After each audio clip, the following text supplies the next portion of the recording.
Hi, I'm Claire. I'm 34 years old, and the last 2.5 years have been nothing short of tiring. I almost lost my husband 2 years ago, and today we're divorced. Yeah, that sounds confusing. Let me start from the beginning. I met my husband, Sean, through a dating app, and we got along really well over text, and we decided to meet up for a date. Our date also went really well, and one date turned into two, and then into many more. We dated for 2 years before we decided to move in together. We were both living in rented apartments, but my apartment was bigger and better than Sean's, so he moved into mine. A year later, Sean proposed to me, and I said yes. We got married in a beautiful ceremony surrounded by all our friends and family. It was definitely one of the happiest days of my life, especially in comparison to everything that came afterwards. A year into our marriage, Sean lost his job. Apparently, Sean had been showing up for work late too much, and that was costing the company too much, so they let him go. I remember confronting him about why he was late for work when he had consistently left for work well ahead of time. I don't exactly remember what he said, but I do know that he brushed off my questions with some excuse. I let it go because I thought he was struggling with something. I tried my best to be there with him while he searched for another job. And during that time, Sean began to beg me to buy a house. I tried to tell him that with his lack of income, it would not be a good idea to buy a house. But he kept pressuring me to do it and even got his family involved. Eventually, I caved, and when it came time to put down a deposit, Sean obviously had no money, so I shouldered the whole thing. I made sure to only put my name in the deed and the title, and I don't know why, but I had a gut feeling that it was the right thing to do. Sean was okay with this when I told him about it too. A few months after we moved into our new home, Sean managed to find a new job. I was happy for him, and especially happy because I finally have some help with the mortgage payments. But Sean refused to help when I asked. He told me that since it was only my name on the deed and the title, he shouldn't have to pay for the house. That resulted in a huge fight between us because I couldn't believe his audacity. The only reason I was stuck paying the mortgage on the house was because he forced me to buy it. I told him that if he helped with the mortgage payments, I'd put his name on the deed. Sean told me that it was too late to do that because he'd seen my true colors. Things remained awkward between us for a while after that because I felt bitter that Sean was not helping me with the expense that he pressured me into taking up. But all of that resentment and anger went down the drain when one day I got a call telling me that Sean had gotten into a near-fatal car crash. He was in the operation theater getting emergency surgery, and while he may wake up again, he may not be fully functional. I dropped everything I was doing and rushed to the hospital. When I got there, I had to wait for 3 hours until Sean was wheeled out of the operation theater. The surgeon told me that Sean had suffered some extensive nerve damage, which he tried his best to fix, but it would affect his ability to walk. It was not irreversible, but he'd need a lot of physiotherapies to get back to walking again. I thanked him for his hard work and waited another 4 hours for Sean to wake up. At that time, I couldn't help but stress about how we were going to afford everything. Sean was on my insurance, but that would only cover so much. The rest of the expenses we were going to have to take care of as it is, and we were struggling to make ends meet. And with this, at some point, the stress and the anxiety of the day got to me, and I fell asleep. But Sean's questions woke me up. Where am I? What happened? Oh, sweetie, I'm so glad you're alive. You were in a horrible car accident. What? How did that happen? Why do I not remember anything? You were hit by a speeding driver at a stoplight. It's a miracle you survived. I was so scared when I got a call telling me that you were in an accident. I thought I lost you. Oh, darling, you didn't. It'll take more than an accident to take me away from you. I'm just glad that all my limbs are functioning. Hold on. Why can't I feel my legs? Is something wrong with them? Please don't freak out, sweetie, but you suffered some pretty serious nerve damage because of the accident. The doctors did their best to fix things, but you'll be paralyzed for a while. What? That can't be the case, but how will I do anything now? How will I work? Calm down, sweetie. I know this is hard for you to... That's easy for you to say. You have no idea what this feels like. It feels like my entire world is crashing down on me. You're right. I have no idea what you're going through, but I have some good news. Will I be able to walk again? Yes, but you'll need a lot of physiotherapy. That's great to hear, but wait. That would cost a lot, right? How will we manage to do that and also survive in general? You don't worry about that. How can I not worry about it? Aside from these medical bills, doing physiotherapy will practically leave us way beyond broke. I had a lot of time to think things over while you were asleep, and I realized that with your insurance and a second job, we'll be able to live comfortably and pay off all the bills. You're going to work 2 jobs? But that will be really stressful and hard for you. It's okay, I'll manage. I want you to be all right. And if that means working a little more, then so be it. How did I get so lucky to have found you? Shut up. I'll go get a nurse to make sure you're doing all right, though. I tried my best to remain calm for Sean, but on the inside, I was freaking out. The doctors checked in on him, and Sean was progressing well after the surgery. Sean was in the hospital for another week before he was finally allowed to come back home. He had to resign from his work because he worked in a physically demanding job, and that would not be possible with his paralysis. So I picked up a second job and did my best to make all ends meet. For 6 months, we focused on getting Sean to feel physically better. Aside from the nerve damage, he also suffered minor cuts and bruises all over his body. We also used that time to adjust to our new life. I made sure to make the house as accessible as possible for Sean since he now needed a wheelchair. I also set up appointments with a therapist for him because he began to show clear signs of depression initially. When we were both in a better place mentally and physically, we decided to look into physiotherapy. After thorough research and recommendations from Sean's doctor, we ended up finding a good physiotherapist who wasn't going to cost as much as I thought. We started those sessions almost immediately, and initially, Sean hated it. It was a constant reminder of how he could no longer use his legs, and I was beyond glad that I had gotten Sean into therapy before physiotherapy because I would not have been able to help him out. I was drowning in work and exhaustion too. Every day I felt like giving up because the stress was killing me. I only got 4 hours of sleep every day, and I would come back home only to do more work, and it was not like I would complain either because Sean was the one who had suffered more.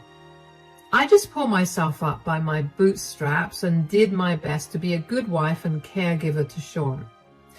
And 2 years later, Sean finally began to make some progress. He could wiggle his toes on his own, and I could tell that he was beginning to do better mentally as well. I began to notice him looking forward to his physiotherapy sessions, and one day I even commented on it. Okay, I'll be heading to work now. When will you be back to take me to my physio? Oh, wow, somebody's excited to do a little exercise. I'm not excited, I was just asking. Oh, sure, that's why you look so happy about going there. What's with the sudden change? You used to hate going over there. Fine, since you have to know everything, ever since I began to get some feeling back in my legs, I've been very excited about going there. I just want my life to go back to the way it was before. Is that such a bad thing? Whoa, why do you get so passive-aggressive? I was only playfully asking you that question. I'm sorry. I just got insecure for a second. It's not a nice feeling to not be able to use your legs, and now that I'm slowly being able to, I feel kind of worried and insecure about whether I'll be able to walk like I always did. I'm sure you'll be able to do things just the way you did before. Well, Penny told me the same thing, but I can't help but be worried, you know. Penny? You're on a first-name basis with your physiotherapist? Well, she's been helping me out for 2 years now, so I think it's fine. Why, are you jealous or something? Do you think I'm cheating on you with her? Oh, no, God, no. I just think it's cute. I didn't know Miss Henderson's name was Penny. Why would you just assume that I thought you were cheating? I don't know. Felt like you were ramping up to ask me that question, so I did it first. Anyway, what time will you be back to pick me up? I'll be back by around 5. I'll take a quick shower, help you take a bath, and then we can be out of the house by 6. Is that okay? Yeah, that works. All right, I'll be off then.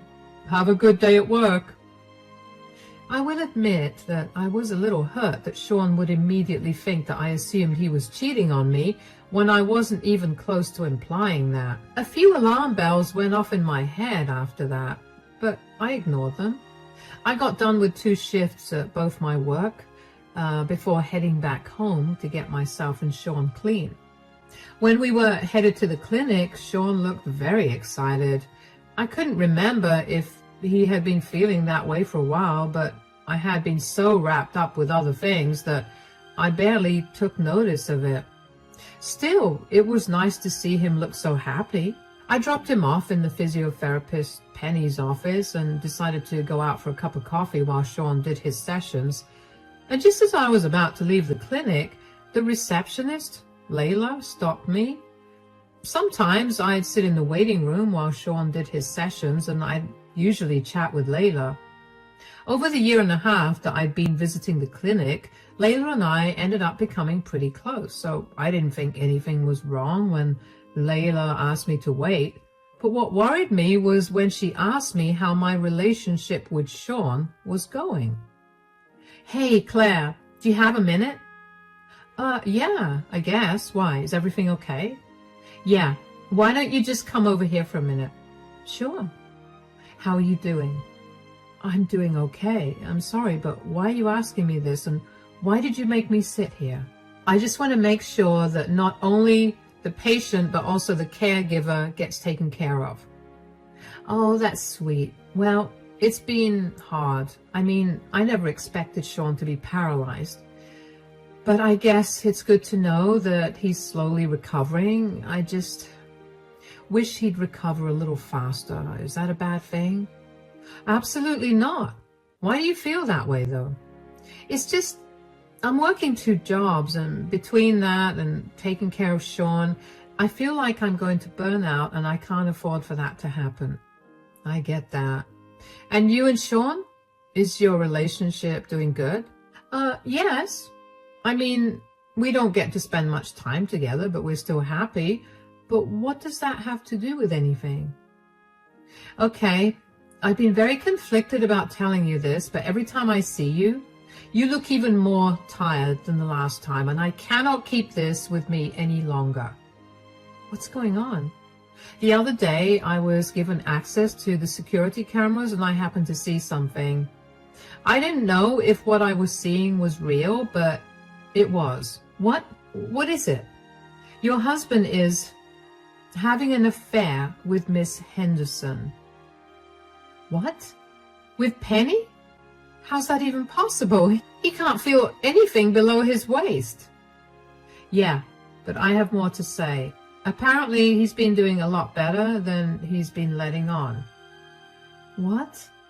What do you mean? Are you saying that he's been lying about his progress? Yes.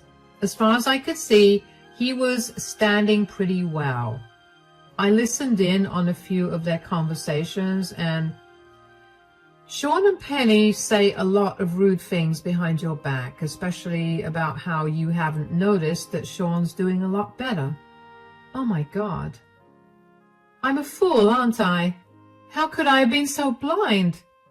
But even worse than that is the audacity that Sean has to cheat on me when he's seen how hard I was working to provide for us. You are not a fool at all. Sean is just a horrible man, and so is Miss Penny. Like I said, I'm only telling you this because I felt horrible for you. Thank you. I have some serious rethinking to do. Is there any way you could get me a copy of the security footage? I don't think I'll be legally allowed to do that, but you could always walk in on one of their sessions. I know it'll be painful, but at least that way you could get the proof you need. All right. Thank you for telling me about this. I owe you one big time. Not at all. I'm just one woman looking out for another. You know, the way you can hear your heart when you're underwater? Yeah, that was what I felt after Layla told me that. I refused to believe that Sean had been cheating on me or that he had been lying to me about his paralysis for so long. At the same time, I couldn't bring myself to put that past Sean. He had a history of lying to me about everything and of doing questionable things too. I waited for half an hour before opening Penny's office door. I immediately began to record what I saw. Penny and Sean were making out. Sean was standing and he had Penny pinned up against a wall, carrying her in his arms. So not only was he cheating on me, but he was also able to stand and carry heavy things. My heart had shattered, but I had a surprisingly calm voice when I finally spoke up. Oh, wow. I see your legs are working again. Claire, what are you doing here? I forgot that I needed to ask you about what you wanted to have for dinner tonight, and Layla said I could walk in to ask you. I promise it's not what it looks like. So, you were not making out with your physiotherapist just now? Look, could you please not report me? It took me a long time to get this job. I've had to study really hard, and it's a competitive field. I can't lose this job. Clearly, your studying paid off because you managed to get my husband back in shape and ready to sleep with. There's no need to be so vulgar and sarcastic, Claire. Why is there no need for it? I've been breaking my back working hard to make sure that you'll be able to live a normal life again. And for what? For you to cheat on me? I swear, this is the first time. I'm so sorry, okay? This did not look like the first time, Sean. Is this why you've been so eager to come to these sessions? Here I was thinking that you were excited to get your life back, but clearly that isn't the reason. I was excited to get my old life back. I just got swept up in the moment. I'm sorry I hurt you. Can we please just talk about this at home? What home? You're not welcome there anymore. What? I don't want cheaters living under my roof. That's not only your house, it's mine too. Excuse me? Do you need to be reminded about who bought the house? Who's been paying all the mortgage and the bills and the utilities? Are you seriously going to throw a disabled man out onto the streets? Your disability did not stop you from cheating on me, so I think you'll be able to find a place for yourself. I have no money. What do you expect me to do? Please, just let me come back and we can work this out. We could go to couples counseling or something. Why? So you can cheat on me with that counselor too? I know that you're angry and upset with me, but please be a little rational here. Were you rational when you decided to cheat on me with your physiotherapist? Then I'm being very rational when I'm making the decision to throw you out of my house. Where do you want me to go? I have no family here and I have no money to go to them either. Maybe Penny can help you out with that. She's been helping out with more than that anyway. Come back. At least let me grab my things. You can swing by whenever you want to grab your things, but that's all you can do. I almost ran out of the clinic. I did not want Sean to see me breaking down. All the exhaustion of the last 2 years and the shock of finding out about Sean's affair sent me spiraling. I don't know how I got back home, but when I did, I broke down and sobbed for almost an hour. I couldn't believe that all my hard work had gone down the drain.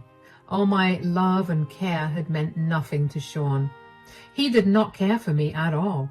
How long had he been having an affair with Penny? All those times that I had been sitting outside and waiting for him, were those times that he was cheating on me too? I also began thinking about the time that he had gotten fired from his previous job for being late. Was that also because he had been cheating on me with someone else? I couldn't think of any other reason. The next day, I called my dad over and asked him to help me change the locks. I didn't know where Sean was, nor did I care. Once the locks were changed, my dad accompanied me to file for a divorce. I managed to get a hold of the security footage of Sean and Penny, and I found out that the affair had been going on for 6 months, which meant that Sean had been lying to me about his progress for that long.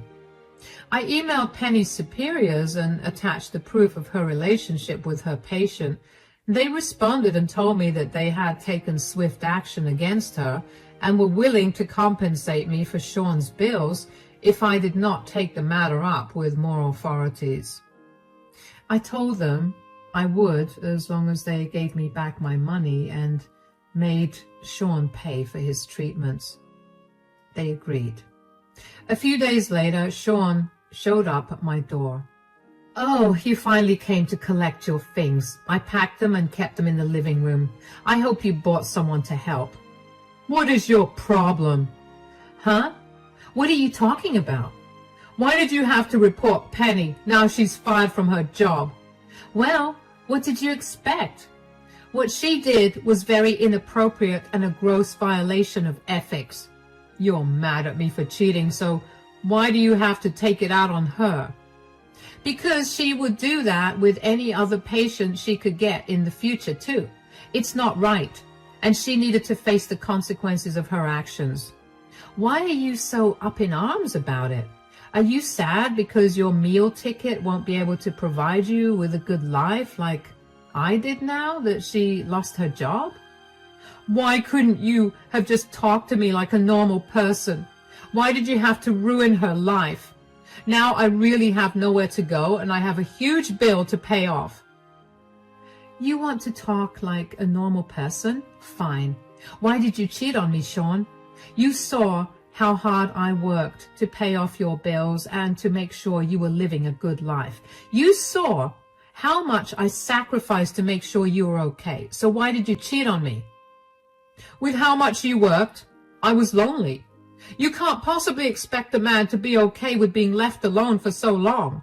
Penny recognized my loneliness and she helped me. She did what you should have been doing for me as my wife." "You can't be serious. You were feeling lonely, so you cheated on me. You cheated on me because I wasn't doing my duties as a wife? What about me working 2 jobs and sleeping only 4 hours a day to pay your medical expenses? That's not a duty that a wife does for her husband." "That's not the only duty. You're supposed to take care of all my needs, not just one of them. You're just jealous that I found someone better than you, so you're lashing out." "Have you always been this entitled? Do you hear the words coming out of your mouth right now? It's not entitled to expect your wife to be there for you." "How was I not there for you? I made sure to make time for us to spend together, even when I was beyond exhausted. I did everything I could for you, and you just spat in my face." "We both clearly had some good points, and I feel like we'll only keep talking in circles at this rate. Why don't we schedule an appointment with a couples counselor? We can sort our issues out there, and we can go back to being who we were." "That is not happening. I told you that before, and I'm telling you again, I don't want to be with you. You've shown me your true colors, and I'm done. You have not given me a single valid reason for you cheating on me, and even if you did, I wouldn't care. Take your things and get out of my house." "What if I don't do that? I want us to work it out, please." "There's nothing to work out, Sean. If you don't take your things out, I'll throw them out. Or I'll put them in a storage facility that you'll have to pay for. I'm giving you an hour to get this stuff out, or I'm calling the police to get you off my property. To say I was mad would be an understatement. I couldn't believe the sheer audacity that Sean had to try to explain himself, and was enough to set off my anger. But for him not even to justify his cheating with a valid reason made me see red. Of course, there's no excuse to cheat, but I wouldn't have been so angry if he at least had a better reason to cheat on his hard-working wife. After that conversation with Sean, I went to my room and I locked the door. I didn't want to deal with him, and I knew that he tried to start another conversation with me if I gave him even the slightest hint that I wanted to talk. Thankfully, Sean didn't make too much of a fuss after that. He called someone to help him take the boxes of his stuff out, and within an hour he was out of my house. I was so relieved that he didn't make another fuss, because I wasn't sure I would have been able to hold myself back from being outright mean to him. The next day, after Sean moved his things out, I met up with my divorce lawyer and asked him if my divorce papers were ready. They were, so I paid to serve them to Sean without me having to meet him again. It took a while to find out where he was staying, but I managed to get in touch with one of his friends who told me that he was staying with them for the moment. When Sean got served with the divorce papers, he called me to yell at me yet again because he thought that I was overreacting to what had happened. I barely let him talk for a minute before I cut the call on him. After that, I began to get calls from his friends and family, all of whom were telling me that I was horrible for leaving him. I didn't understand why they were all piling on me for being a horrible one when Sean was the one who cheated. So I spoke to Sean's sister, who told me that Sean was going around telling everyone that I mistook his friendly banter with the physiotherapist as him flirting with her, and that I was overreacting to that. Up until that point, I had decided to keep the reason for our divorce private. I decided to do that out of respect for our previous relationship, and because I knew that if people found out that Sean had cheated, he might not have gotten the help he needed, considering he was still new to being able to walk. All of that went right out the window when I heard that Sean was spreading lies about me. I don't know why I expected some amount of maturity from him, but since he wasn't capable of that, I created 2 text groups, one for his family and the other for his friends, and I sent the security footage along with my recording of Sean making out with his physiotherapist. I then blocked Sean and all his friends. I heard from Sean's sister later on that Sean was livid that I had exposed him like that. His parents decided to go low contact with him because they couldn't fully abandon him when they'd almost lost him in the accident, but they were very disappointed in him. A lot of Sean's friends had stopped being friends, not only because he was a cheater, but also because he had pointlessly lied to them and made them look like fools. The friend who had opened his doors to Sean also asked him to leave because Sean had lied to him about many more things than just his affair. The friend had had enough and wanted him out. Last I heard, his parents helped him get back home, but they're not helping him out much. It's been an exhausting few months. After Sean went to stay with his parents, he signed the divorce papers and barely contested much. It took a while for the divorce to get approved, but once it did, I felt like a free woman again. It's been a long time since I had any time to myself, and I'm looking forward to unwinding and catching up with a lot of my hobbies. Even though it still hurts every now and then to think about the love I lost, it's still nice to know that at least I hadn't lost myself in the whole ordeal. Here's to happier days now.